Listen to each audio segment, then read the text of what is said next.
My name is Saskia. I'm the founder and director of the Institute for Art and Olfaction, which is a nonprofit organization based here in Los Angeles. Institute for Art and Olfaction is a place where creative people can come together and sort of develop their muse. Our original mission was pretty simple. It was just to create access to the materials and the knowledge of scent, and we stick by that mission. But now our programming, I would say, is in sort of three categories. There's education. Our classes take the form of many diverse topics. There's more experimental classes. And then, of course, we have a more structured educational offering. Technical perfume blending classes with Ashley Eden-Kessler.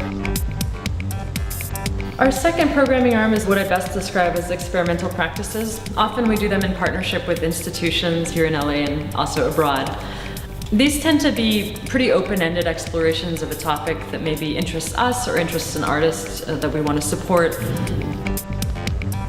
You can kind of get to anything if you take the lens of scent. You can get to social justice, sociology, history, anthropology, culture, religion. You can touch it all. And for artists, I think this is a very ripe medium. You can get to this very sort of physical place for their audience that I think that often we can't get to intellectually.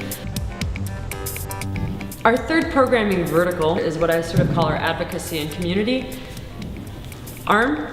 Our biggest program for that, of course, are the Art and Olfaction Awards. We have the most recent ones in May of this year in Berlin, and next year we're holding them in London on April 21st. We already have the venue locked in. The second community-oriented program are more public, participatory initiatives like the AIX Scent Fair that we did with Hammer Museum last year, and more recently the Experimental Scent Summit in Berlin, which we co-curated with Clara Ravat.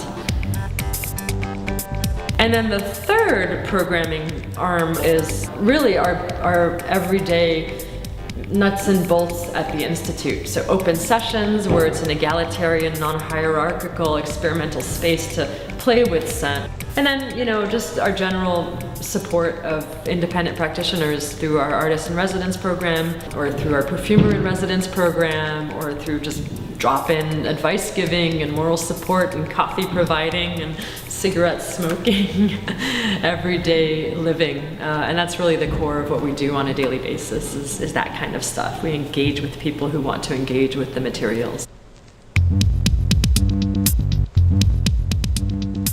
The Institute for Art and Olfaction is a very unique place. It doesn't really exist anywhere in the world.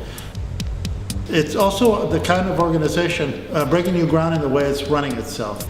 It doesn't really have its hand out all the time. It's an organization that's really trying to create things, and it cares more about helping people than helping itself. And that has to change. We have to support it, and we have to generate support for it. We've done a really good job of being self-sustaining at the Institute. It's very rare for us to do these fundraisers, but it's a necessary part of keeping an organization like this one alive. These tangential organizations that don't have any clear funding paths are really hard to maintain. We have some very specific fundraising needs in 2018. These include basic administration, paying the insurance, buying a refrigerator, just really boring, non-sexy things that we need to make this place work. Other sort of fundraising needs are geared towards our programming needs. The awards are expanding at a very rapid pace, and we need a lot of help with that now. We have a documentary that we're working on with Luca Turin that the Institute's producing that's going to take about 2 or 3 years to make. So give us a hand. We have lots of good perks if that's what you're into.